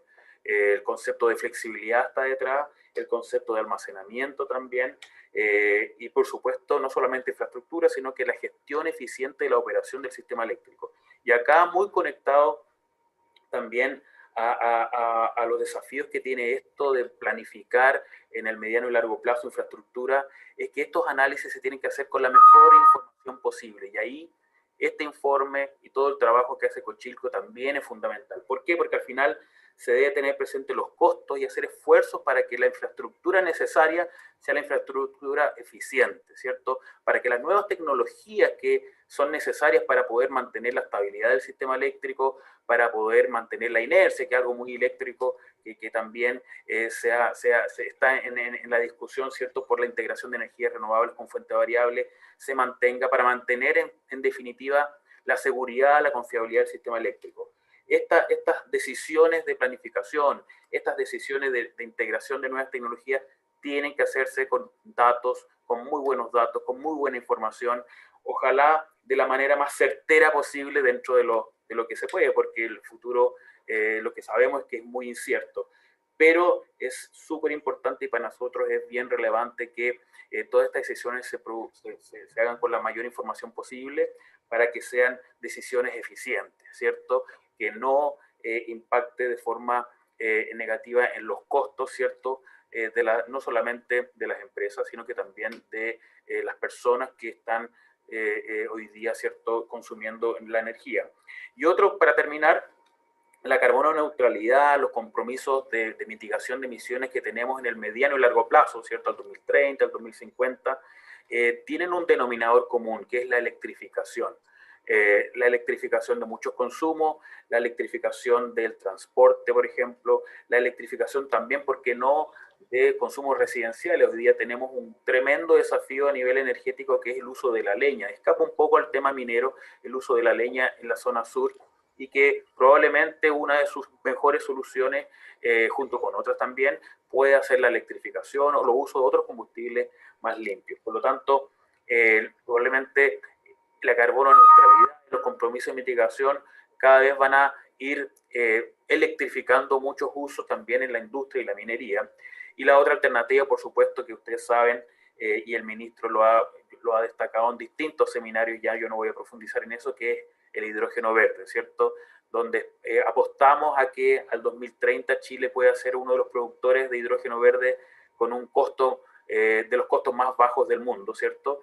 Y obviamente uno de los principales productores, al menos dentro de los top 5, top 3, ¿cierto?, de producción de hidrógeno verde para el mundo, ¿cierto? O ser un exportador de hidrógeno verde. Y para eso estamos trabajando e implementando la estrategia de hidrógeno verde de una forma muy acelerada, y también probablemente vamos a necesitar, como se comentaba, una coordinación mucho más profunda entre las proyecciones que hacemos tanto en energía como en minería, porque al final del día, como decía, es un único Estado, y justamente la mejor señal que uno puede dar como Estado, como ministerio, son señales de coherencia, consistencia de los datos y de la información que estamos proyectando. Así que eso quería comentar, y la invitación también es a trabajar mucho más en conjunto. Yo sé que hemos trabajado muy de cerca, pero seguir trabajando, y ahora que tenemos un ministro en común,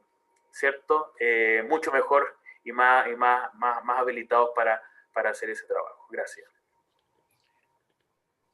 Muchas gracias, Carlos, muchas gracias por todos los comentarios que haces, muchas gracias también por la invitación explícita a participar en el equipo de la planificación estratégica de largo plazo.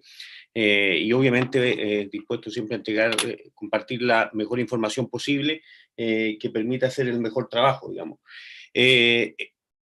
Hay harta cosa que decir, digamos, pero voy a tratar de ser breve para dejar algo de espacio también a otras preguntas. Pero tomar un poco lo que decía también José Tomás. Este informe, la presentación que hicimos hoy día, recoge básicamente 4 informes, que es el informe del consumo de energía, el informe de gases de efecto invernadero, un estudio que hizo Rosana sobre energía renovable complementado con trabajo que ha hecho Andrés sobre energía renovable no convencional y nuestra proyección del consumo de energía eléctrica. Que eso, ahí ya le puse apellido, digamos, a la proyección del consumo de energía eléctrica, que es distinto a una proyección de consumo de energía. Y por lo tanto, ahí ya también hay algunos factores. La verdad es que, y recojo lo que dice José Tomás referido a los costos, tal vez debiéramos incorporarse más explícito en el análisis de costos, porque sin duda tiene un efecto en la competitividad de la industria y eso es una de las variables que nosotros analizamos permanentemente. El mercado energético responde a una serie de factores. Hay factores de mercado, hay factores de políticas públicas, tanto locales de los países como a nivel global. El Acuerdo de París, digamos, por ejemplo. Y hay otros factores, condiciones geopolíticas que también afectan. Por ejemplo, hoy día el hidrógeno verde, que es una tremenda oportunidad para Chile y para muchos países, también tiene que ver con una decisión geopolítica al final del planeta de tener la energía.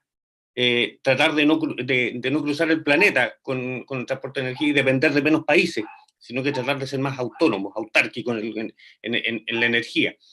Afortunadamente, más allá de la oportunidad que significa para el hidrógeno verde, también significa una tremenda oportunidad para el cobre, porque toda la generación de energía, todo lo que los combustibles fósiles que se pueden dejar de utilizar, ya sea para la generación de energía o para el transporte, finalmente se transforman en una mayor generación de energía eléctrica y eso es más cobre. Y como muy bien dijo el ministro, eso no se puede transformar en una contradicción de que este más cobre sea más contaminante, tenga más emisiones. Por lo tanto, está todo muy ligado y a lo mejor de allí hay donde hay espacios para trabajar un poquito más en la coordinación y tratar de meternos un poquito en modelos un poco más integrados y no tan separados. Ahora, con respecto a lo mismo que decía José Tomás, de cómo hacemos la proyección, decir que nosotros hacemos una proyección que no es lineal de energía eléctrica, incorporamos algunos factores de tendencia, pero no asumimos cambios tecnológicos. Eso es real, eso es efectivo. No hacemos escenario de cambios tecnológicos, no hacemos un escenario de cambio global, sino que analizamos la tendencia de los últimos años de cada empresa, sacamos coeficientes y los proyectamos cuando van al alza por alguna razón o cuando van a la baja por alguna razón, también los proyectamos con esa tendencia. Ahora, insisto, como muy bien dice José Tomás, nosotros no hacemos un escenario, incorporamos escenario de cambio de tecnología. Sería interesante, lo hemos planteado varias veces, hemos hecho ejercicio. El problema está en que es bastante... tal vez sea otro informe, y a lo mejor lo que tenemos que sacarnos es la chaqueta, digamos, de este informe que es un poquito más business as usual, digamos, a un informe que sea más prospectivo, y a lo mejor ahí es donde tenemos que trabajar más en conjunto con el ministerio y aprovechar al ministro, le vamos a sacar el jugo al ministro, para hacer algo a lo mejor un poquito más prospectivo, que incorpore a lo mejor en un escenario un poquito más, entre comillas, a lo mejor con datos menos duros, pero que nos permita anticipar algunas cosas que a lo mejor, si no vamos a llegar un poco tarde a esa proyección, y a los riesgos que significan esas proyecciones, que eso es lo relevante, digamos. Y tratar de identificar también las oportunidades que significan esos factores. Ahora, con respecto a lo otro, a las emisiones, es interesante lo que plantea José Tomás, digamos, de tratar de separarlas o de desagregar las emisiones por empresa. Es interesante, vamos a ver cómo nos va. Tú sabes también que esto depende mucho de la información que nos entregue la empresa.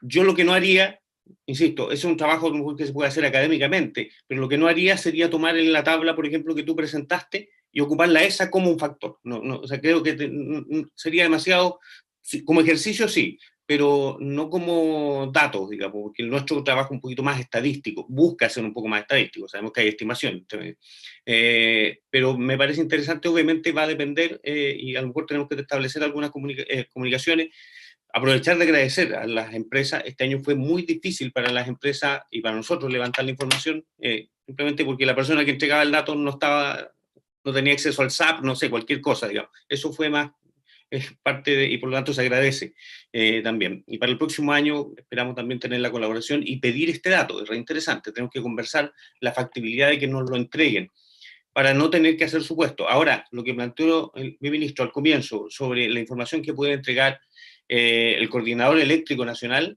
también puede ser muy relevante. Y a lo mejor, si es que existe esa información en esa plataforma, a lo mejor podemos colgarnos de esa información sin tener que seguir molestando a las empresas para poder hacer mejores estimaciones de GI. Ahora, yo creo que si se analizan el comportamiento que ha tenido la industria minera, así como lo analizabas tú, José Tomás, con respecto al costo, yo creo que probablemente la tendencia en GI, si hiciéramos el análisis directo, probablemente sería muy parecido a la forma del precio.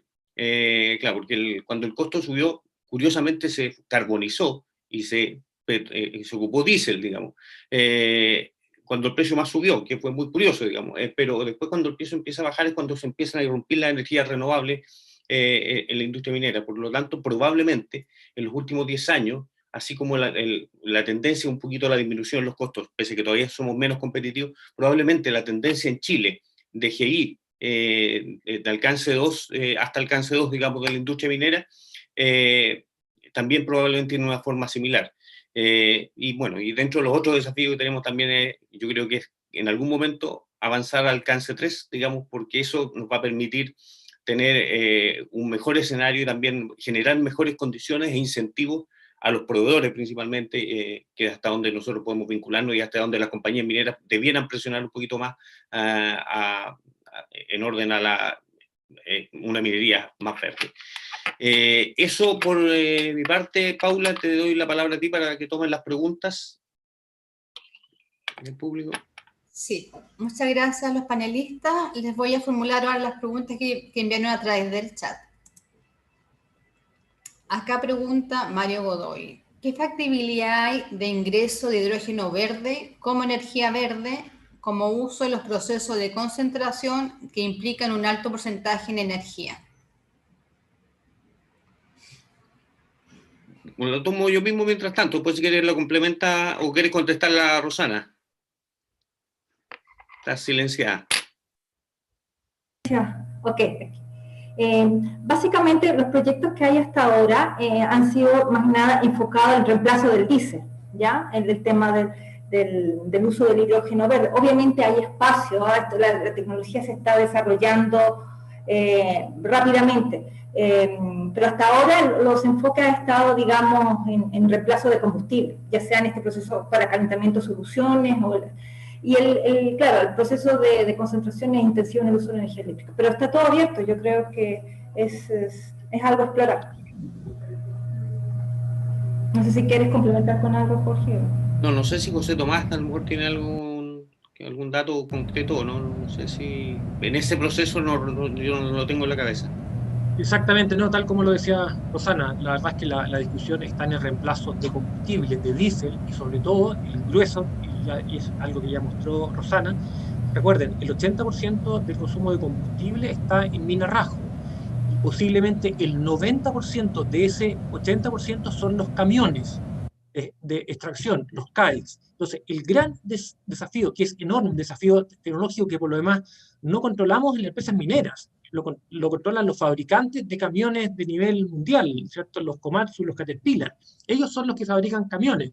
En la medida que esos fabricantes nos ofrezcan a precios, por supuesto, comercialmente viables, camiones que en vez de usar diésel, usen ya sea hidrógeno por celda a través de celdas de combustible o baterías eléctricas, ahí sí pues seríamos capaces de sustituir el diésel que hoy consumimos por esas energías alternativas, que, ojo, cuando yo me refería al cambio tecnológico en las proyecciones, Jorge, tú bien dijiste, nosotros proyectamos consumo de electricidad. Lo que pasa es que justamente lo que podría pasar con los camiones es que se electrifiquen en forma directa a través de baterías eléctricas o en forma indirecta, porque el uso de hidrógeno requiere más energía eléctrica. Por eso que la verdad es que uno podría ver en las proyecciones de ustedes de consumo eléctrico un cambio tecnológico que provenga de del cambio de los CAEX desde el uso de combustible diésel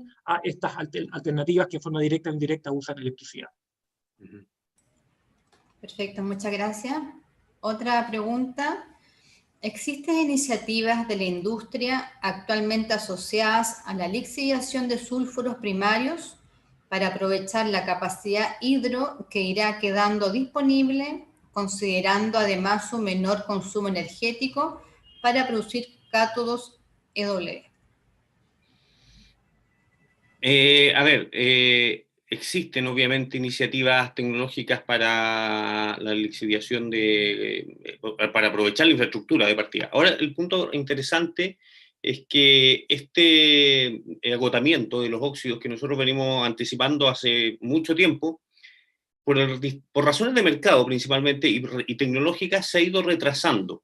¿A qué me refiero con condiciones de mercado? Precio del ácido sulfúrico, precio de la energía, la posibilidad de lixiviar ripios que han ido quedando, por lo tanto, ahora, eso no significa que en el futuro no se vayan a agotar, se van a agotar los óxidos y existe la posibilidad. Ahora, el mercado en esto juega roles muy relevantes y cargos de tratamiento como los que han habido en los últimos años y como los que se proyectan para los próximos años para el tratamiento de concentrados, siendo súper transparente, digamos, o sea, no generan mucho incentivo al desarrollo tecnológico de lixiviación de concentrado o de lixiviación de sulfuros primarios.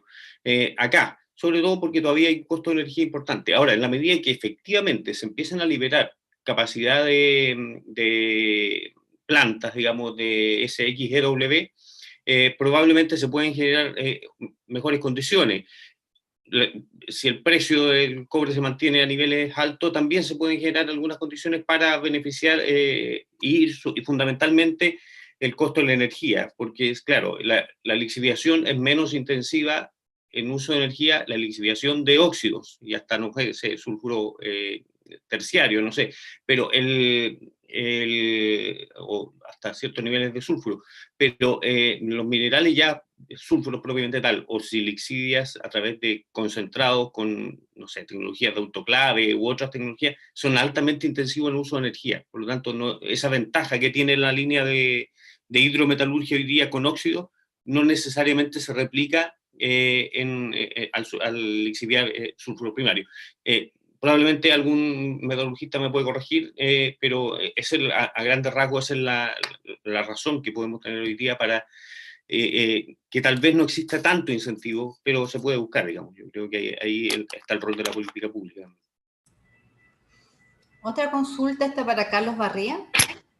¿Consideras importante que los planes de expansión de la transmisión incorporen los requerimientos de flexibilidad necesarios para el eficiente funcionamiento del sistema eléctrico, especialmente en un contexto de descarbonización? Sí, gracias por la pregunta. La discusión de la flexibilidad en el sistema eléctrico es uno de los desafíos probablemente regulatorios y de mercado más importantes que tenemos hoy día. Y efectivamente uno puede separar de distintas formas las necesidades o los requerimientos de seguridad que tiene el sistema eléctrico. Por una parte está la transmisión, ¿cierto?, que tiene sus procesos de planificación de transmisión muy bien definidos y que, como decía yo antes, la planificación energética es entrega las bases, los escenarios de mediano y largo plazo para que se desarrolle esta planificación. Y después están, ¿cierto?, los distintos requerimientos de corto plazo que el propio Coordinador Eléctrico Nacional define, ¿cierto?, que el sistema eléctrico requiere, ¿cierto?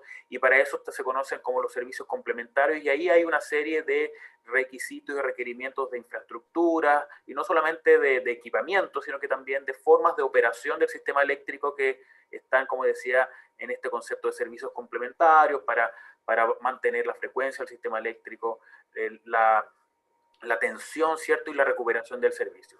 Y por otra parte están los nuevos requerimientos de flexibilidad que el sistema eléctrico, con una mayor integración de energía renovable, está va a necesitar, e incluso hoy día puede ya estar necesitando, pero probablemente en el mediano y largo plazo va a ir requiriendo de una forma más potente, que son, por ejemplo, las necesidades de almacenamiento, donde probablemente la regulación, y hoy día se está discutiendo justamente la estrategia de flexibilidad y cómo las distintas necesidades de almacenamiento se van requiriendo o a través de los planes de transmisión, porque el almacenamiento también se puede concebir como una ayuda, aporte a la transmisión, ¿cierto?, para reducir vertimientos y para poder optimizar las líneas existentes, o también como una decisión finalmente de mercado de una empresa privada, ¿cierto?, que hace su inversión de, por ejemplo, una planta solar con un sistema de almacenamiento para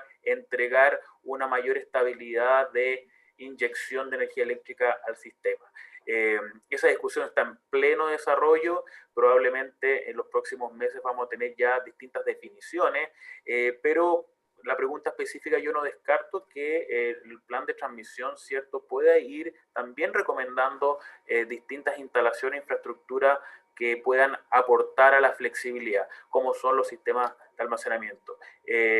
Los sistemas de almacenamiento y la flexibilidad del sistema eléctrico siempre se habla que son como navaja suiza, ¿cierto? Estas cortaplumas suizas que tienen un montón de opciones de utilización, tienen distintas funciones, y por eso es compleja su regulación.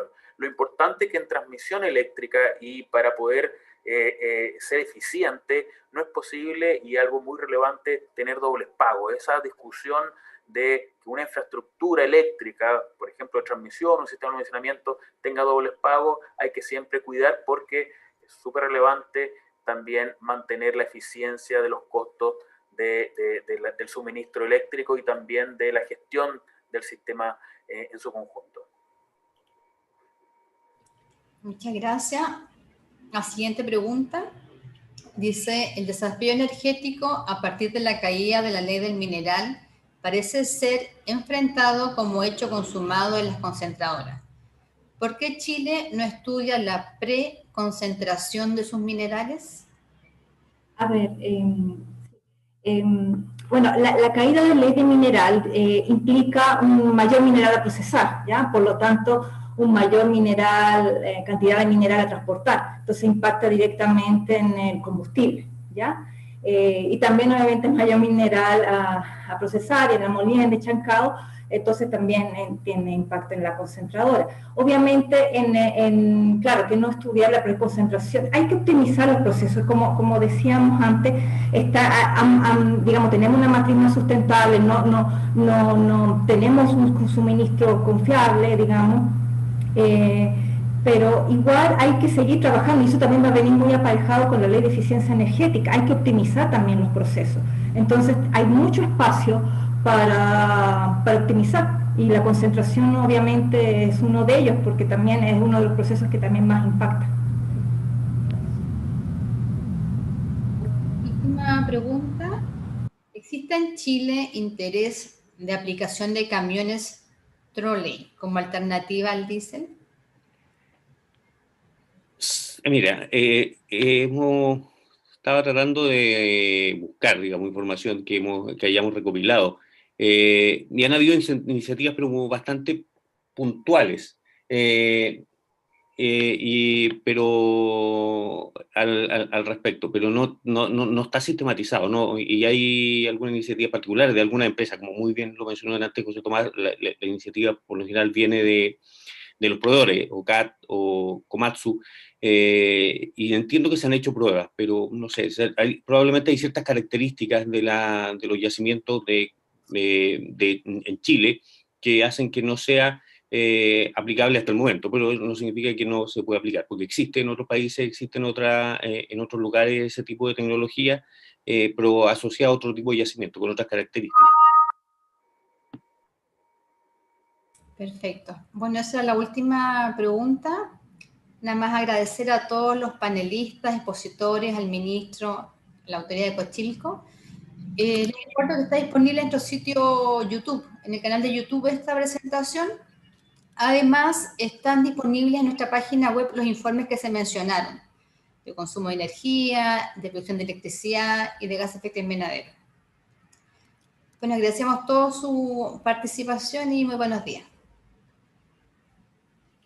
Muchas gracias. Gracias por la invitación. Estamos viendo.